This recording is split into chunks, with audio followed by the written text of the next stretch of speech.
let me begin.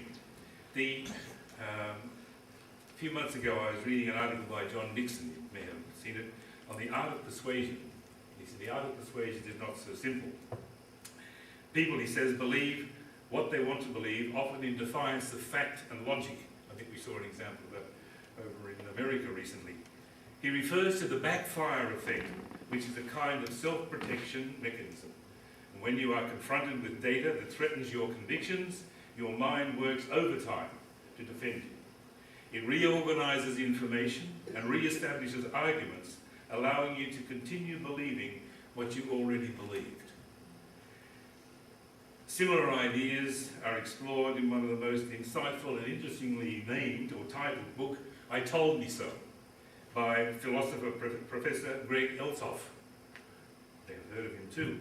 He explores the ubiquitous nature of self-deception in public and private life, in secular and religious communities, or what he calls the amazing human capacity to break free from the constraints of rationality when truth ceases to be the primary goal of inquiry. So whether on climate change, politics, religion, or ethics, we do not change our minds on the basis of facts alone. Indeed, they may even bolster contrary views.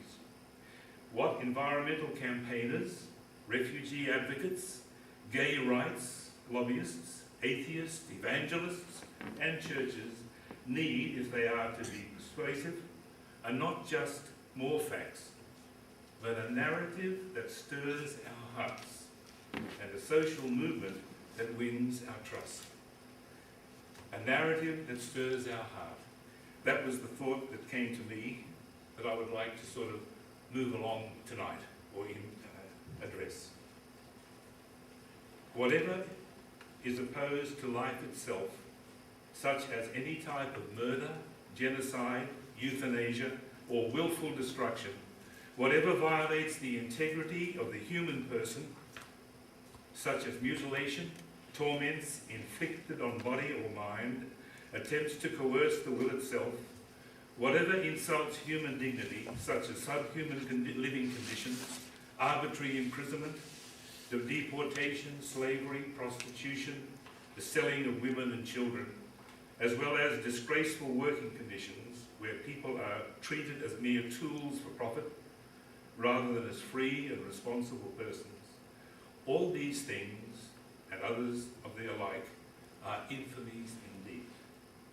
They poison human society, but they do more harm to those who practice them than those who suffer from the injury. They do more harm to those who practice them than those who suffer from the injury. And in the context of what we're doing to asylum seekers today, we need to take note. Moreover, they are a supreme dishonor to the Creator. You recognize that from Guardian of Space.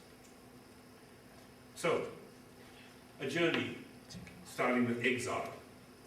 There is no greater sorrow on earth than the loss of one's native land. Bertrand was telling me today how, just this afternoon, this evening, how he misses his homeland in Sri Lanka, how all those cues and ways of living are not the way he finds it here, and he misses that. So Euripides said in 431, there is no greater sorrow on earth than the loss of one's native land. Do we need a doctor? No, he's okay. Sorry. No. Sorry. Keep going. No, that's fine. Don't stop. Yep. Karen Armstrong, a more recent author, says, exile is spiritual as well as a physical dislocation. The world of the exile or refugee is wholly unfamiliar and therefore without meaning. A violent uprooting which takes away all normal props, breaks up our world, snatches us forever from places that are saturated in memories crucial to our identity, and plunges us permanently in an alien environment, can make us feel that our very existence has been jeopardized. While exile is associated with human cruelty, it raises urgent questions about the problems of evil in a world supposedly created by a just and benevolent God. So wrote Karen Armstrong. So in my talk, and I'm just beginning, which is almost time, You can take as long as you like.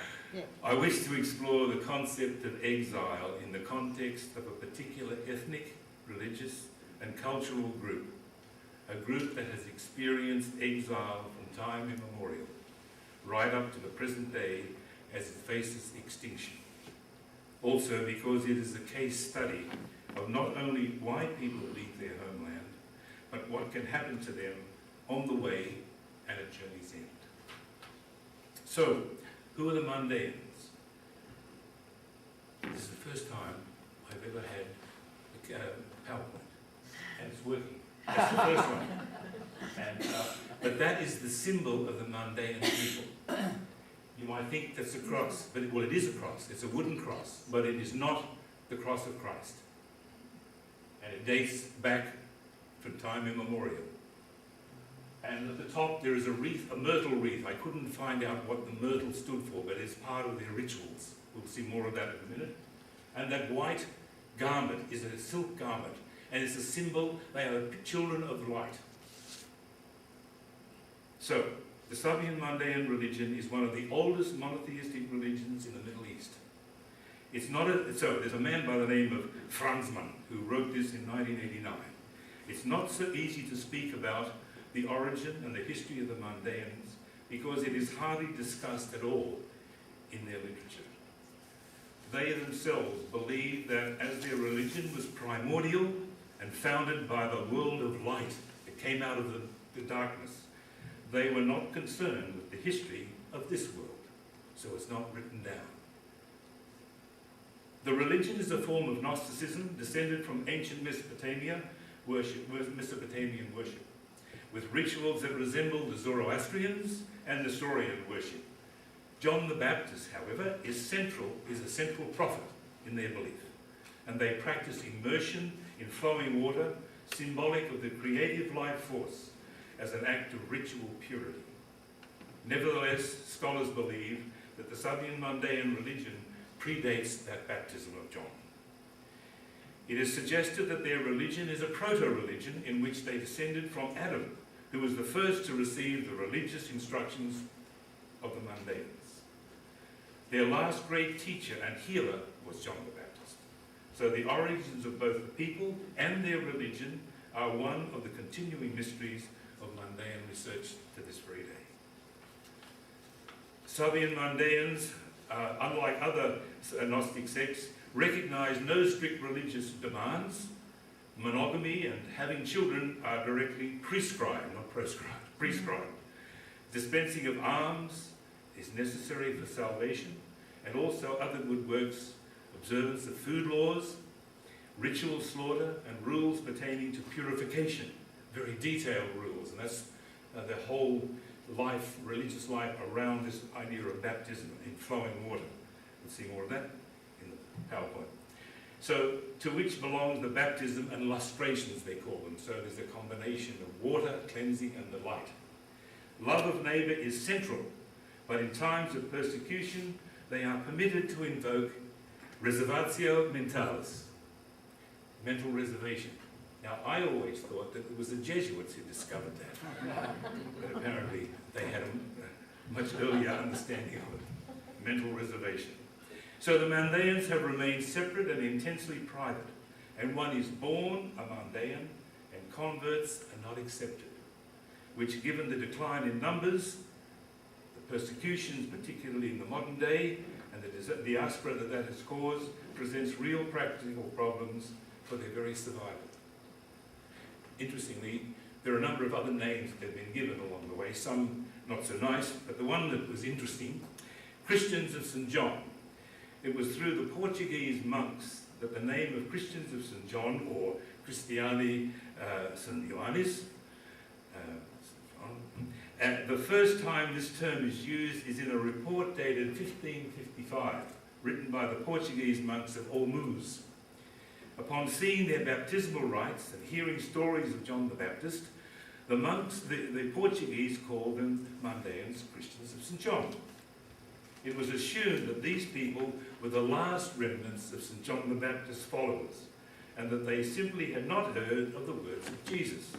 the monks decided that all the Mandaeans needed was a little prodding to become good Catholics.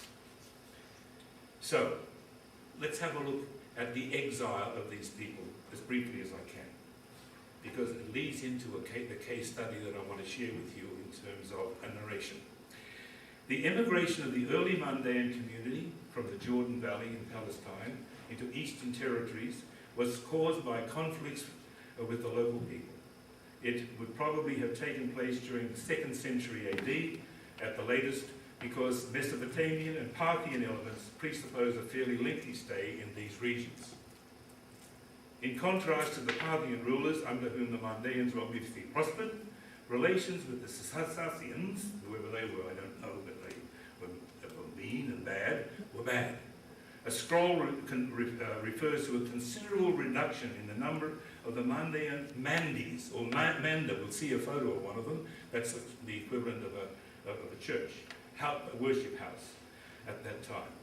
It's also clear from the inscription of the Zoroastrian high priest, Carty, that those practicing non-Iranian religions, including Mandaeans, were persecuted during the reign of King Shapur I, whoever he was. But certainly there are written documents of that. So it seems for the last 2,000 years the Mandaeans kept moving, and finally they settled in the Tigris and the Euphrates area, in southern Iraq and also in Iran. However, with the rise of Islam, there came renewed oppression. In spite of mentioning the Sabians as a people of the book in the Quran, the Mandaeans were hardly ever tolerated by the strict Muslims. Thus, the afflicted community retired more and more into the inaccessible marshes of the southern Iraq, and you'll remember what Saddam Hussein did to that, or to them. And that's, I mean, these people were moving there long, 1,000 years ago, but they became the Arabs of the marshes, they used to call them. So during this journey in history, Mandaeans were faced with several massacres and genocides, attempted genocide.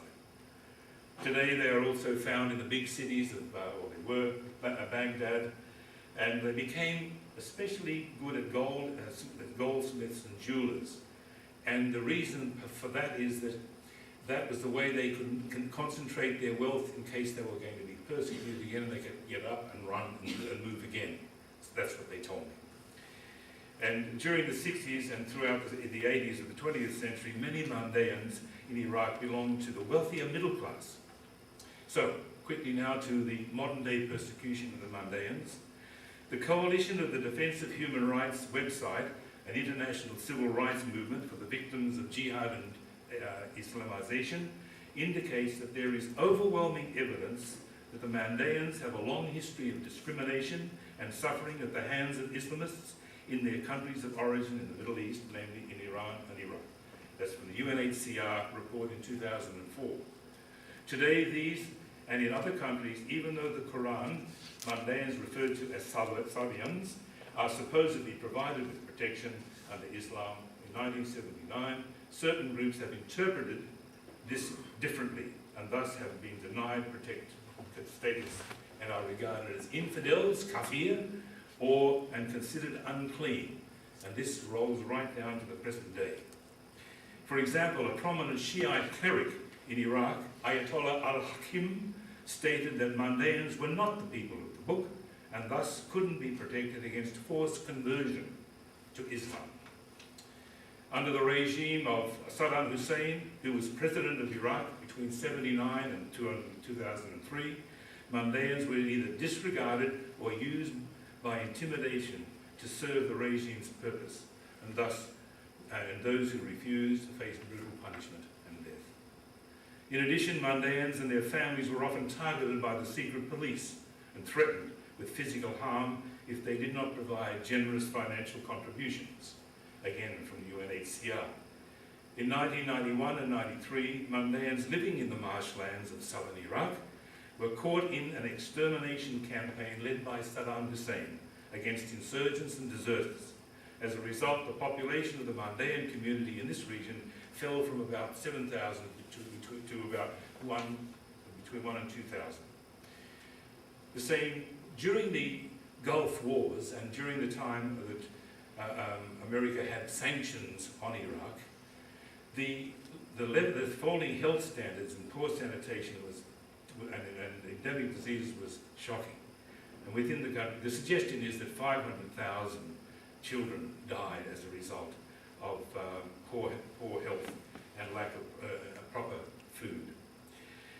So, and it was interesting, as the suffering of the Iraqi people in Iraq at the time, this gradual destruction was interpreted by some Iraqis as a punishment from God due to the presence of atheists, infidels, kafirs. Since the mid-1990s, Mandaeans were pressured against their will to convert to Islam, even though this practice is not condoned in the Quran. Briefly, the current persecution. In 2006, Foreign Policy magazine named Iraq as the fourth most unstable nation in the world. I'm not sure where it rates at the present day. Since the fall of the regime, reports were made of an expansion of religious extremism and, in association with stricter Islamic values, a rise in corruption and crime and a deterioration in law became endemic. Consequently, this has made the situation for Mandaeans more perilous than that under the Ba'ath regime and Saddam Hussein himself, which was officially overthrown, as we know, in 2003. For instance, now, the Mandaeans regularly experience discrimination and various forms of persecution such as physical assaults, kidnappings, robbery, forced conversion to Islam, confiscation of property, and threats. Under these conditions, and this I find very disturbing, raping a Mandaean woman can go unpunished in Iraq because of the belief that this act purifies an unbeliever and leaves the victim with no way of obtaining justice. Similarly, Islamic judges in Iran have recently stated that the rape of Mandaean women and girls can be regarded as an act of purification, and therefore violators receive no impunity.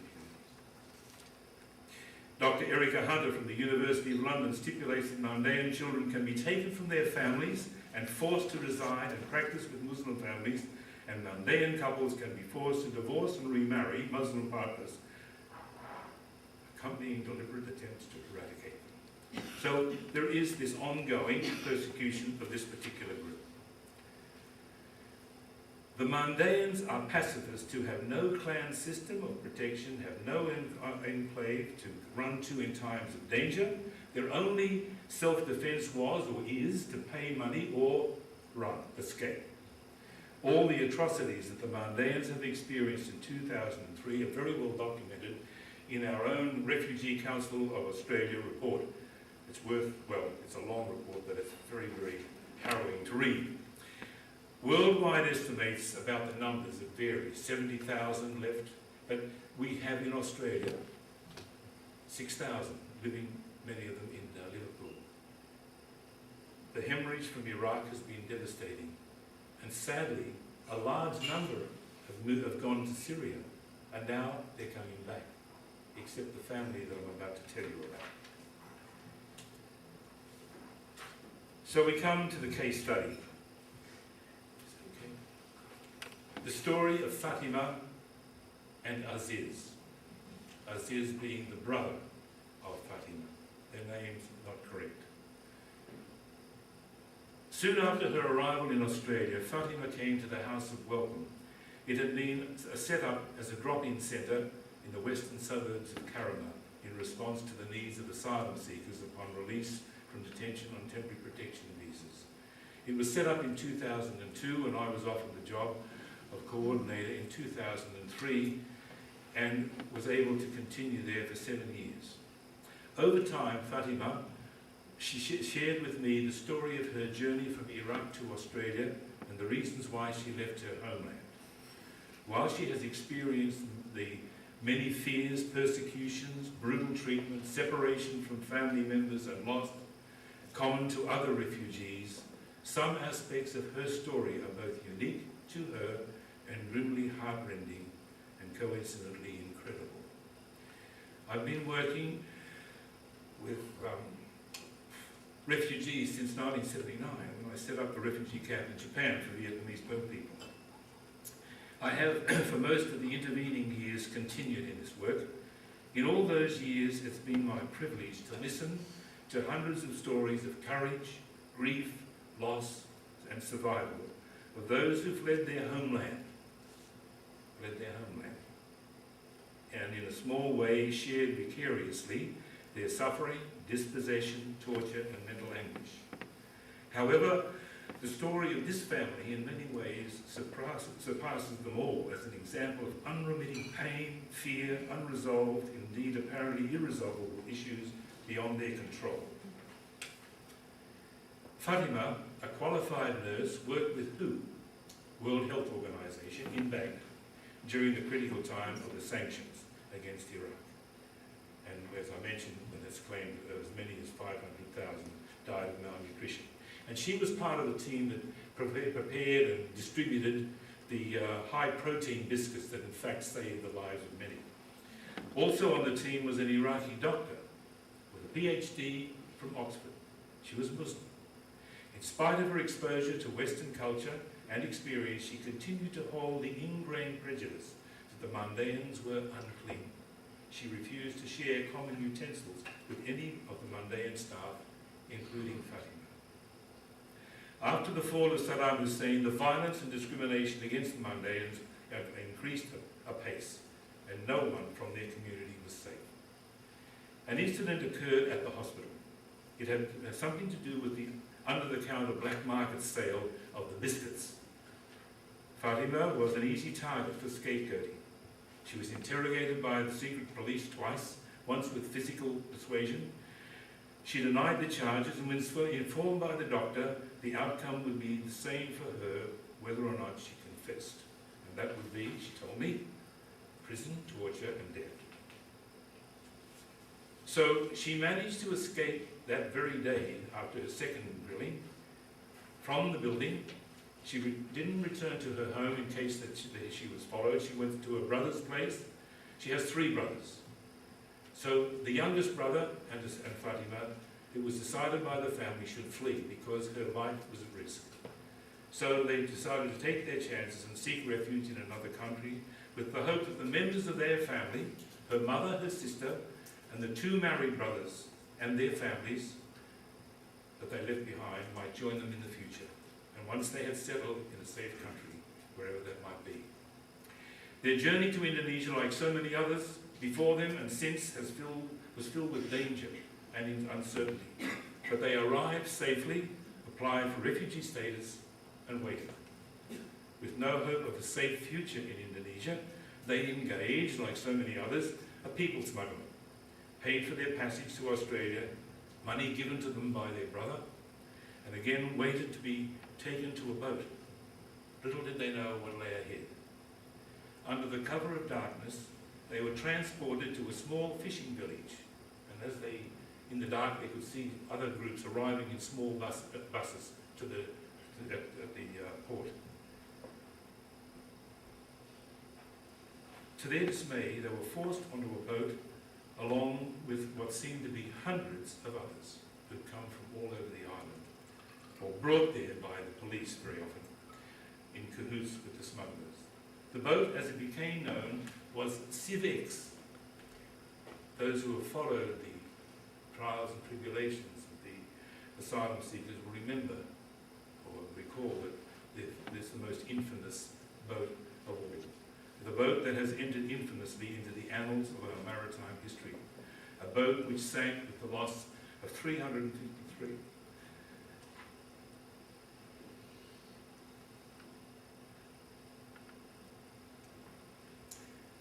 143 of them were children. So here's an account of that sinking. So you can imagine the scene. You have this very unseaworthy boat with 420 people being forced on, some by the police at Rifle Point. So a small, unnamed 19.5 metre boat by 4 metres, wouldn't be as wide as this room and maybe not as even as long. This dilapidated, this is a report that I took from the internet, and she confirmed it. This dilapidated, unseaworthy boat would have been overcrowded with 150 on board, let alone 400. Later survivors will report that many were forced aboard at gunpoint by Indonesian police who supervised the loading. Some hours into the voyage, the boat stops near an island near Sunda Strait, and 23 Mandaeans, this is the report, were disembarked onto the other boat, a small fishing boat called the Rukung Agung, due to fears that the horrendously overcrowded vessel will sink. This is another story, her story is different. The Rukung Agung breaks down, that's the little fishing boat. So this big boat, the seas are getting high, the captain is worried that it's unseaworthy, in fact wants to turn around. The majority on the boat refuse to allow him to turn around. The small fishing vessel comes alongside. They selected the 23 Mandaeans on the boat and forced them to go onto the fishing vessel, where they had to pay whatever money they had left to get back. Just as the little boat took off, it broke down. Fortunately, they were able to get it going, and it went on and reached the island safely a few hours later. But we know the rest of the story. So Rakia and her brother were among the 23 Mandaeans forced off the overcrowded smaller boat. They were seen as solving two problems. The Muslims who made up the majority on the boat would be rid of the infidels, and the overcrowding would be eased, but only slightly. On the 19th of October 2001, 3 p.m, the boat goes down in international waters, but it's inside the Australian Aerial Border Protection Surveillance Zone. And again, an estimated 146 children, 142 women, and 65 men perish. And this is now recorded in that book by Tony Jones, it'll come, Tony Kevin, in a certain maritime incident. So for once, good fortune, if you call it that, shone on Rakia and her brother because they got back safely. She was accepted a year or so later as a single woman at risk, a special category, and came to Australia shortly after the Civex disaster with her brother. Without her brother, he had to stay for another 6 years in Indonesia before he was able to come to Australia. Soon after her arrival in Australia, Rakia set about establishing a new life with her characteristic grit and determination. She found employment with a community care and NGO and proved to be a valuable, compassionate carer, well liked and appreciated by her clients, and continues in that work today. And it's interesting, many of her clients, because she speaks Arabic, are Muslim. But she's not at peace. Every day she struggles with deep anxiety and frustration, thinking about her ill mother and sister, one of her brothers and his family still in Iraq, forced to move monthly to avoid detection by extremists, and especially about her other brother, the one who helped her escape, his wife and their 3 young daughters in, of all places, Damascus, as she works desperately to provide some financial assistance for them and bring them to Australia. So we come briefly to the story of Aziz, that's Fatima's brother, and his family. Aziz is currently with his wife and 3 daughters in Damascus. As of this day, Fatima, on his behalf, has made 6 applications for a humanitarian visa to Australia. Authorities, in spite of being recognised as a refugee by UNHCR and having family here in Australia, have all been rejected. I wrote up a long story, which I'm going to read to you, well, not too long, a brief summary of the things that have happened to them, and I sent it off as part of one of the last applications for the family to see, but we got an answer back to say this is not compelling for a humanitarian visa. You be the judge. How did he come to be in Damascus at this time? I will list in brief the main grim experiences he and his family have suffered and continue to suffer as they live in constant fear of their lives, isolated, without support, and locked in a single room in the dangerous city of Damascus. As Sabian Mandaeans, Aziz and his family were subject, as I mentioned, to constant harassment. He was born in Ramadi. He and his wife and 3 children. He was a jeweler by trade. In his application, he lists some of the terrifying experiences that he and his family had. On the 10th of the 8th, 2005, a group of armed and disguised thugs raided his shop in broad daylight, demanding money and jewels. His young assistant attempted to escape and seek help. He was shot dead in front of the whole family. Aziz estimates that the thieves took money and jewels worth the equivalent of $100,000 and left him and his family in grave fear for their lives. On the 2nd of September 2005, at 10 p.m, their worst fears were realised. 4 balaclava-clad men burst into their home, terrorising the women, ripping their jewels from their necks and their fingers and taking $5,000. It was, they said, a contribution to the Muslim Mujahideen to help fight the Americans. 2 weeks later, as Aziz's wife was taking their youngest daughter, Rose, 6-year-old, to the doctor, she was attacked from behind, collapsed on the road, face down, and lost consciousness. As she recovered, she saw that her daughter had disappeared. The frantic search proved fruitless. Later, the following evening, the kidnappers phoned demanding $50,000 or their daughter would be killed. I saw a photo on the internet of one such girl, and they decided that to prove that they had intended to kill the girl if the family didn't pay, cut a piece of the ear off and sent that to the family as a warning. On the evening of the 24th of September, the kidnappers actually arrived, guns in hand, demanding the money.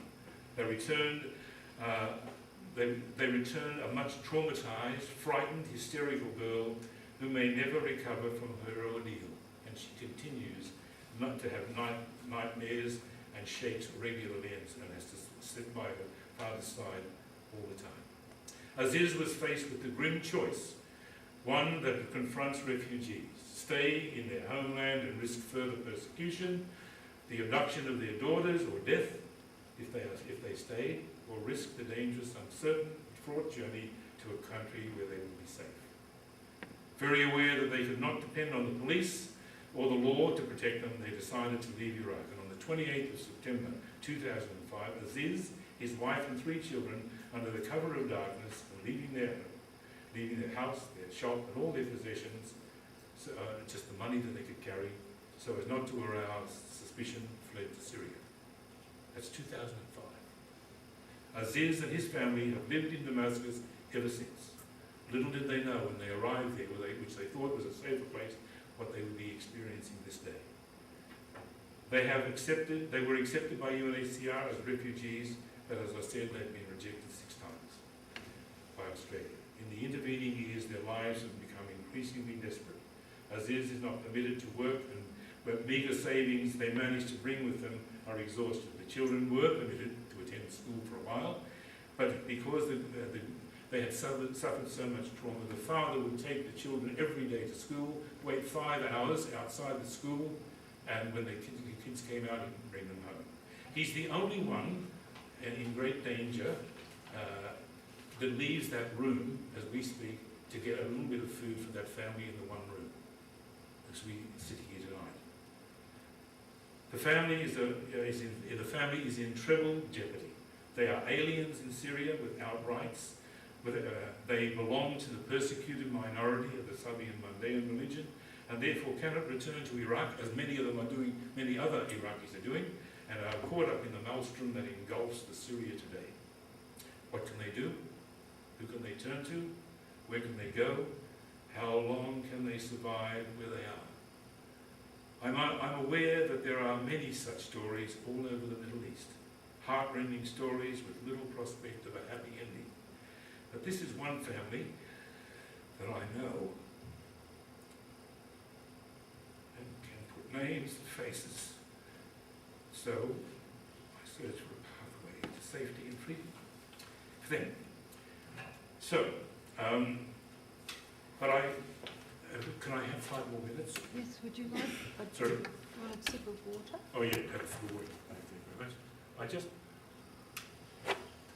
Thank you. You've got plenty of time because the night is ours. Okay. All right. Well, I wanted at one stage, or maybe this is the stage to do it. Try this. See if it works. I'm all excited. And I know that's okay, that works. And now that's So in all the churches, all the places where they gather for prayer, that takes centerpiece. That's a cross with the myrtle and the white cloth of silk representing the light. Jim, sorry, could I just ask Yes, a certainly. quick question? Yeah. You were saying earlier that that symbolism is not directly related to Christianity. Is that right, or? That's my understanding, Terry. Right. Only because they believe themselves to predate Christianity. Right, right. So, and who would know in the history and the movement of the people around and the various influences of the groups of people they lived in or near. So No, it just intrigues me that if that's the case, it is quite amazing how they had the cross, the cloth, almost like the crown of thorns. Exactly. And, you know what I mean? It's like, it's very intriguing. That's true. And they have a book called the Book of Ginza, which they say is the Book of Adam. It predates all of the Torah and the Bible. So, but yeah, thank you. I'm sorry. Look, I'm not an expert, and I only sort of began to investigate their background when I met with this family. Yeah, sure. Oh, it's the wrong way. You want to change the... No, I've got to... Yeah, it's toward you. No, that's right. It's not the red light. It's... Look at that. Oh. It's fine. So that's Amanda in Bangor, place where they worship. And on Sundays they baptise frequently and for all sorts of reasons, not just for as we would once in our lifetime. Now there are two holy men of the Manda in Baghdad. That's one of the pools. Now the water must always be flowing. So normally it's done in a river. That's why they, the Tigris and the Euphrates. And No, you're right. There we go.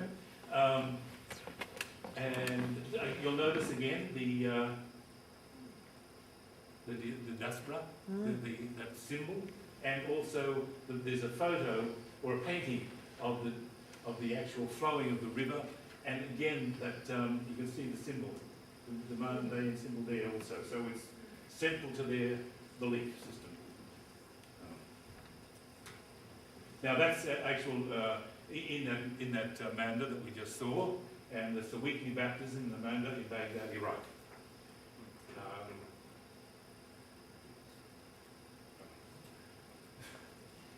This is preparing for Sunday baptism. This is apparently on the banks of the Euphrates. So they're all, and what they're wearing is called the rasta. There are 7 pieces of white cloth that each person, including the priest and the people to be baptized, wrap themselves in. They must not enter into the ceremonies without being clothed in those garments.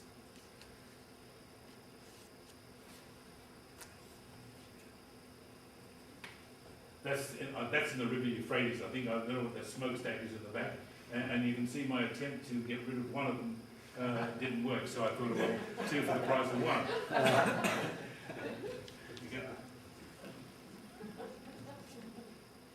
Now that, I think, was taken in the marshes. The water is obviously not flowing very well, but that's where they used to do their baptisms. There are 3 areas, or 3 times when they carry out the ablutions. The priests are the ones to do the blessings on the Sunday. You can do it, within the family, and there are a whole range of reasons, particularly around the Old Testament purification of women that you would all know. That's very strong, and it's still followed. Now there's the book of the Ginza, and they use Aramaic. Yeah, they're losing it apparently, but still they still speak it in Iran, I think. But I believe in Iraq it's faded somewhat. There's just another Manda and another You can't see the water flowing there, but they do have it. They make sure that they do. Did you tell us what Manda is? The Manda, I'm sorry, is the building in which, like a church. Yeah. Mm-hmm. And The origin of that word? it might be Aramaic. I'm not sure, Anthony, but yeah. That's for your homework. That's just, I like this photo of this strong face, and you'll notice that in his forehead he has a piece of myrtle. Again, I preempt a question. I'm not sure of the significance of the myrtle, but it's must be a bush that grows prolifically along the Tigris River and somehow was incorporated into their system of worship. See, there it is on his finger. The myrtle sprig. Now this, I'm not sure where that river is, but you can see how important it is. You can't, somewhere there's a pair of crutches, so they come down on a Sunday and they go, it takes all day. Now, so it's a full, now, where do you think that photo is taken? Sydney. Nepean. How did you know that? You've seen it? Read it. Oh. I'm just checking to see if you're awake. And you are, that's good. Yeah. Did I write that? I can't read it, my eyes have gone. That's the Lane Cove River. No, it's the Nepean River. They actually got special permission from the city council to go down and have their ablutions ever since they arrived. And on a Sunday they go down. Particularly before weddings, at weddings, the poor old bride has, she wears a nice white dress and goes into the muddy waters. And that's a wonderful photo because the purification of the water, and you'll see, look at the light shining on his white garments. That's so the people of the light. So that's why, that's what I'm told. There are the worlds of, and facing towards worlds of light. Can everybody else read that? Can you read that for us? All right. Okay. And that's in the same river, and I think this is the same fellow giving the ablutions, and an elderly man submerged. Now, this is just jumping away. This is he's a boy of the Arabs. 40,000 marsh Arabs were forced to flee Iran, and I just took and there's 3 elderly women. You can see the reeds in the background. They lived an extraordinary life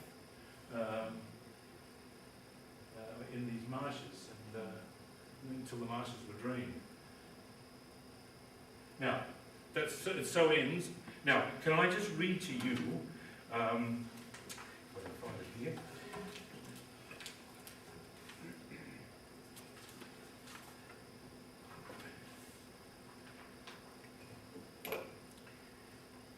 The Mandaean conceptions of the therapeutic qualities of water.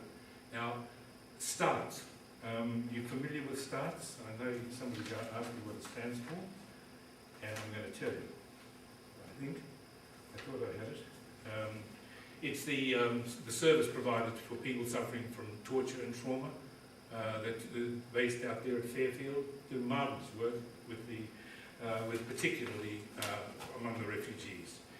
And in this report, it quotes a person by the name of N. Tribe, T-R-I-B-E, in 1999. I think you'll find this interesting. Tribe ascertains that there is a growing recognition, so we're dealing with people, this report was for those who care for the mental health of refugees and asylum seekers. Tribe ascertains that there is a growing recognition among mental health theorists and models of therapy that Western models of emotional distress may not be compatible cross-culturally, and that responding to the needs of some refugees holds varied challenges for appropriate treatment. Furthermore, clinical experience has taught Woodcock, whoever he is, that refugee families may be more fixated on the change to their lives than they are on the symptoms of mental illness.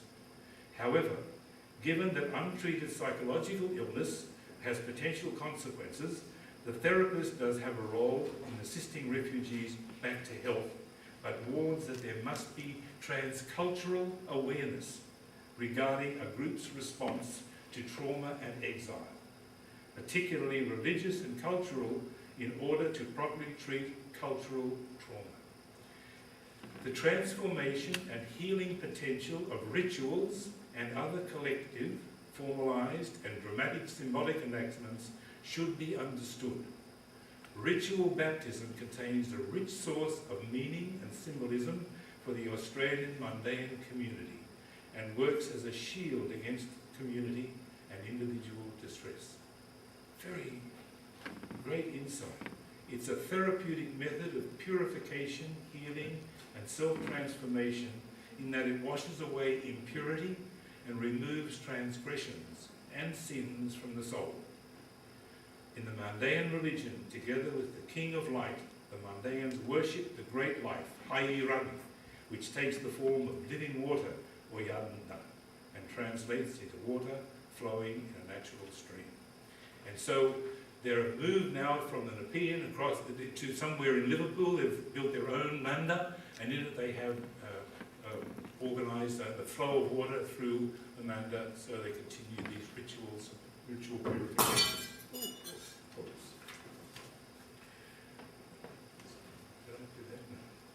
Right, well look, I just briefly, because I'm going to leave two articles here.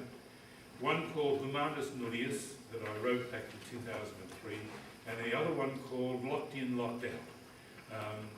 They're further examples of what we have done and what we continue to do to people that we lock up. The Humanus Nullius is about a Palestinian who, a horrendous life story, family, and 4 years in detention, finally released because he was stateless, so they claimed, and his wife and 5 children in Gaza. We had to get his family, the family to come to Australia. We had to get a police clearance.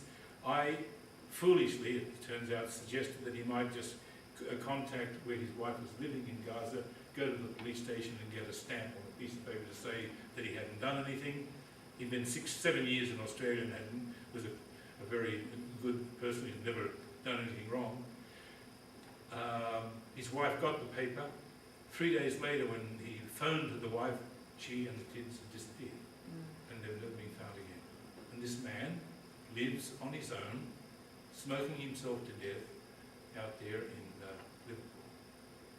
They'll never be reunited with them. And he had done nothing. All he had done, he'd arrived as a person without a nation. And so we locked him up for 4.5 years. Locked In, Locked Out is another story of a family from Iran. But I just wanted to finish, and I'm sorry I've taken the time. This is Manus Island. That's the island on which the Australian government is about to send 1,500 people. I was there in 2002. 3 days was too long. It's hot, it's 40 miles south, or 40 kilometres south of the equator. It's the most desolate, God-forsaken place.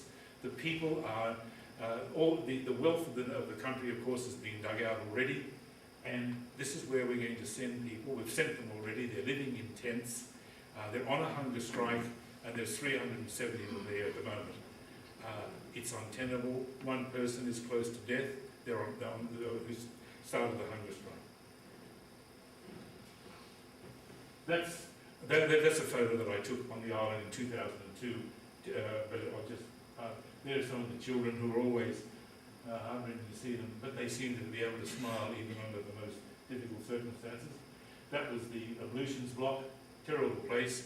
I met a woman there, and she and her husband and 2 boys are now in Australia. They're Australian citizens.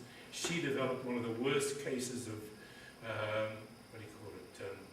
obsessive compulsive disorder. Sorry.